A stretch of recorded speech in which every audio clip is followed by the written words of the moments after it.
एक जमाने की बात है। एक दूर दराज सल्तनत में एक इंसाफ पसंद बादशाह हुकूमत करता था। बादशाह नेक दिल था, मगर उसका वजीर बहुत मेहतात और सख्त मिजाज था। वो हर उस शख्स पर नजर रखता जो जरा सा भी मशकूक लगता था। इसी सल्तनत के एक गांव में अहमद नाम का किसान रहता था।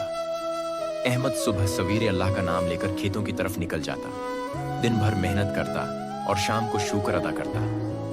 उसके चेहरे पर सुकून और दिल में ईमान था। वो न किसी से हसद करता, न किसी का हक मारता था। गांव के किनारे एक दर्जी भी रहता था जिसका नाम फरीद था। वो अपनी चालाकी और बातों से लोगों को मुतासिर करता, मगर दिल में हमेशा दूसरों की खुशी देखकर जलता रहता था।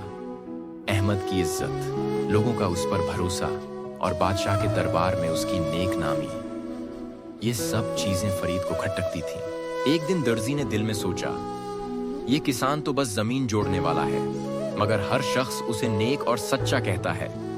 अगर मैं बादशाह या वजीर के कानों में जरा सा जहर घूल दूं, तो उसकी इज्जत मिट्टी में मिल जाएगी। और फिर एक दिन वो दरबार में जा पहुंचा।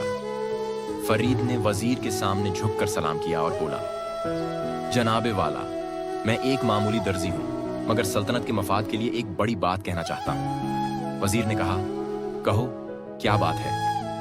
दर्जी ने मक्काराना अंदाज में कहा, वो किसान अहमद, जिसे आप लोग बहुत नेक समझते हैं, दरअसल बादशाह के बाग से चोरी करता है।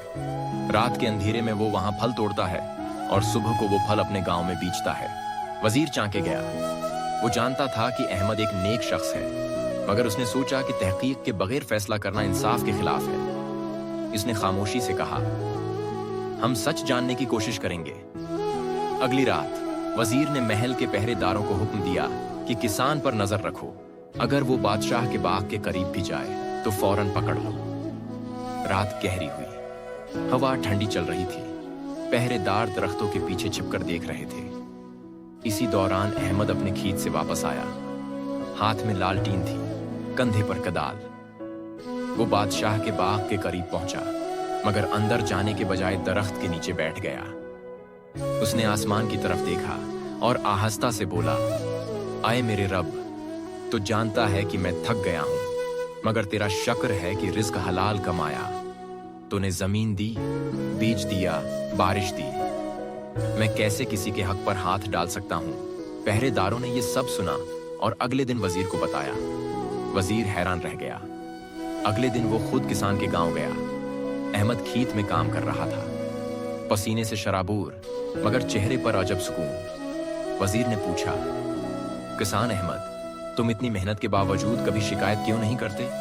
तुम्हारा लिबास पुराना है, खाना सादा है, मगर तुम हमेशा खुश नजर आते हो। आखिर राज क्या है? किसान मुस्कुराकर बोला, जनाबे वजीर, राज बहुत सादा है। मैं इस रिज्क पर खुश हूं जो मेरा है। जो अल्लाह ने नहीं दिया वो शायद मेरे हक में बेहतर नहीं, और जो दिया है वही मेरे लिए काफी है। वजीर खामोश हो गया। उसने सोचा कि ऐसे दिल वाले लोग ही दरअसल सल्तनत की ताकत होते हैं।